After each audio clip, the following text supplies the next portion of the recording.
We know that people who self-learn the pink kit, it is 100% successful, to which women in your profession would want that to mean 100% vaginal delivery rates, preferably at home in water with an orgasmic birth, and no interventions. But that's not what we mean.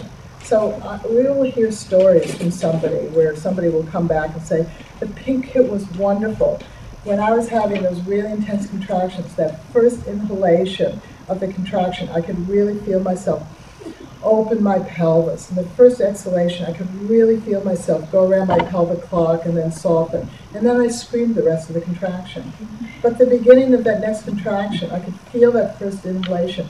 Now, when you're observing a birth like that, you don't know what that woman is doing in her mind, right? But imagine a woman who has that skill in her mind, so at least for that first inhalation, at least that first exhalation, she felt in control. If she hadn't had that skill, hadn't self-learned to some degree, that's obviously a small degree, but it was sufficient for her to have some anchor in her birth to feel that she had an amazing experience. Being a care provider, listening to her scream for the rest of the contractions, all we're thinking is, oh my God, she's out of control, right? So I'll tell you, there's a couple who worked through the pink kit, and she really managed the contractions really well, really, really, really well. And so her husband was there, being very attentively present, but he knew that he didn't have to help her, right? And so in her mind, this is a story she told after the birth, which are always so big.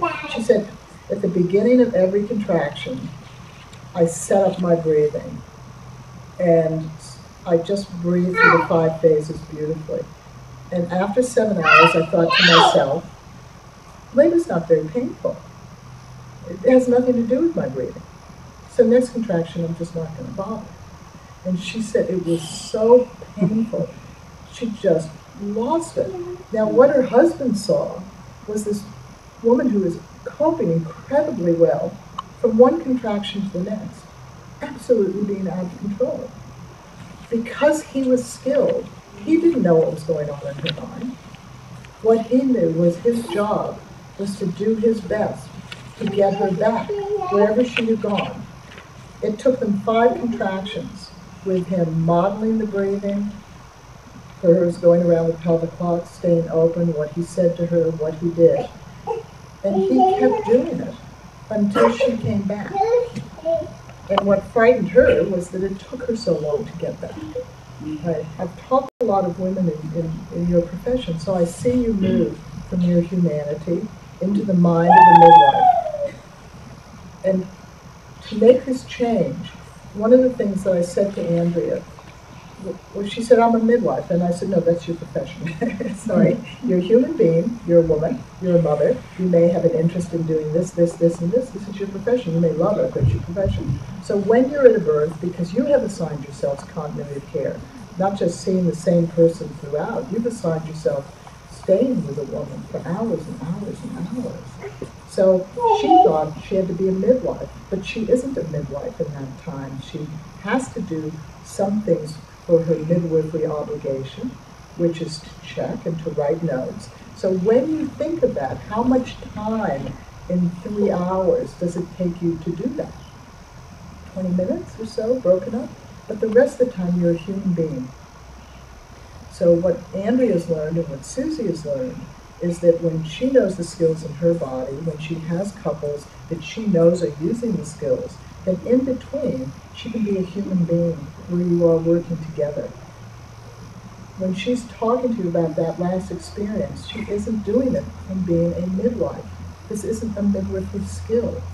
These are skills for us as our human beings. And you should rejoice in that because it takes a lot of pressure off of you. Your job as a person who has had a lot of births should be to evaluate how good their skills are and how good they're using them. And they should be there. You should be like the driving test, not the instructor, but the driving test person who says, you're using your skills well, or this is how you can improve them. It shouldn't be that you're teaching them or doing it or saying, your choice. You should be saying, this is a test. This is a day of reckoning, guys, and I am here to help you improve your skill usage. Right? And that's actually inspiring, because when you do that, you realize that they get on with it, and it's lovely to work with families with skill. That's all. Women who work as midwives need to know that in your body as a human, and that is where the language is so important. And I know that the women who work as midwives who have heard me over the years have found that challenging. These are not midwifery skills. These are our humanity skills. And when you language it to people and say, as a woman, I have taken the time to learn this. I need you to, so that you and I can then speak a common language about it. And when you do that, when you explain to people that you are a human being, you are a woman who works as a midwife, and you are only doing these things within your midwifery profession, but as a woman, you have taken the time to learn these skills, and you want to be able to speak this common language with this woman and this man, then they will rise up to understand that you are bridging a gap of your humanity rather than a professional consumer relationship. Does 30% of your clients with just the simplest encouragement and the simplest statement, we really want you to be skilled. It's an imperfect resource. Your statistics come from this imperfect resource, so people do get over it. The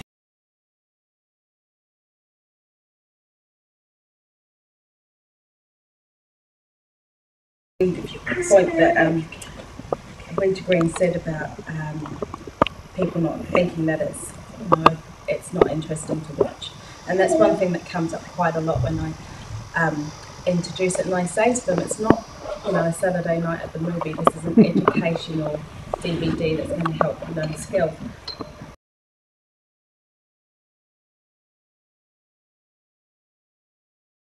There's no reason why you have to sit and watch it in one block. But what are you doing sitting? This week do positions, this week do the breathing techniques, and because we're not supposed to be there and show them everything, because we actually need them to know to go home and do it themselves, because if I do it in the class then they think that's it and they don't have to do it. So as a labouring woman and a pregnant woman, I thought, right, my kids were guinea pigs for everything. I tried everything to see what was really good, and that's what I used. I used the pink kit, and it was great. As much as my birth Avalon, it was posterior, and Brad was filling up the pool, and he was making a birthday cake, but he knew what to do. He was doing what he needed to do to help me, and I just thought, my God, he can actually really multitask. He hadn't wanted to. He just said, "You're a midwife. Yeah. Weren't you taught how to birth? Isn't that what you went to school for? How can I be expected to help you?" Yeah. And then same with the second. We still did it, and probably go. It was great, and I can always say positively that my birth experience were really good, and Brad was there for me the whole time, and that's what we've got from it. So it's not. So that's why I think it is really important as midwives. You don't have to do it with them, but it's just kind of saying, just giving them the confidence that you actually are supporting them to use this. Because I think what happens, even in class, I can give them all this stuff, and then they get to the birth, and then they're just expecting it to be. You will not believe how many times I hear, "I'll just wait for my midwife to tell me what to do." If it's just what you expect, when you sit there and talk, it's what you expect. That's what Andrew does now, isn't it? Yeah.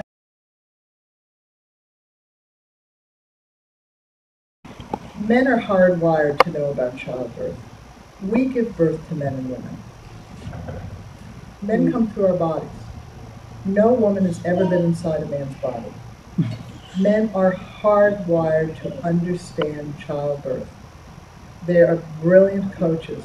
They get it. And they are able to see and hear.